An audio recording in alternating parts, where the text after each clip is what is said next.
Je vous remercie, Monsieur le maire. Quelques commentaires sur ce fonds de participation des habitants qu'on attendait depuis 2 ans et qui devient donc l'atelier des initiatives.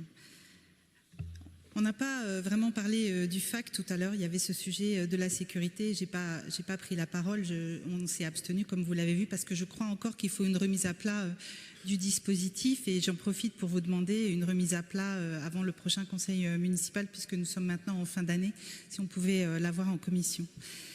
Donc on a le fonds d'aide au quartier d'un côté, on a le fonds de participation des habitants de l'autre qui devient donc l'atelier des initiatives et qui doit favoriser la créativité, les initiatives. Il y a un financement, il y a aussi un accompagnement. C'est peut-être en ça qu'il a évolué par rapport à l'idée qu'on s'en faisait au départ.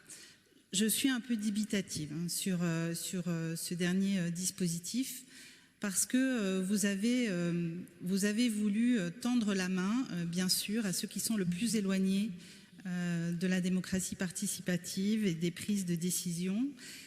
Mais je crois que ces outils-là, ils sont faits pour tout le monde. Et qu'à force de forcer le trait, on en oublie tous les autres habitants. Vous passez dans cet atelier des initiatives par les centres sociaux qui sont volontaires. Ça veut dire pas tous les centres sociaux. Ces centres sociaux, et heureusement qu'on les a, ils dirigent déjà, ils pilotent déjà, ils accompagnent déjà un certain nombre d'initiatives, des associations. Donc en faisant cela, vous allez attirer les mêmes publics. Et vous aurez tous les autres habitants qui ne seront pas au courant. Il n'y a pas de conventionnement, à ma connaissance, avec les centres sociaux. Il n'y a pas de suivi.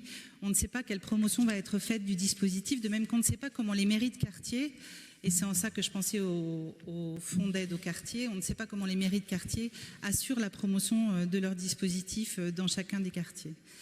Je crois que les outils de démocratie participative, ils sont faits pour tout le monde. Ils doivent réconcilier tout le monde. Ils doivent donner une capacité d'agir à tout le monde. C'est pour ça que même si vous avez cette fois ouvert à un collectif et non pas à une association, c'est un pas par rapport aux demandes que je vous fais, mais chaque individu doit pouvoir être porteur d'une idée.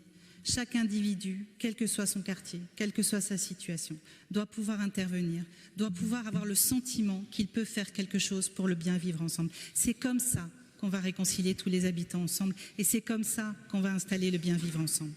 Et pour moi, puisque vous avez dit que c'était la dernière pierre de votre dispositif, la meilleure, peut-être pas la meilleure, mais la plus complète, la plus opérante, la plus marquante pour un habitant de toutes les initiatives citoyennes, ça reste le référendum ou la votation citoyenne et de ça, malheureusement, vous n'en parlez plus.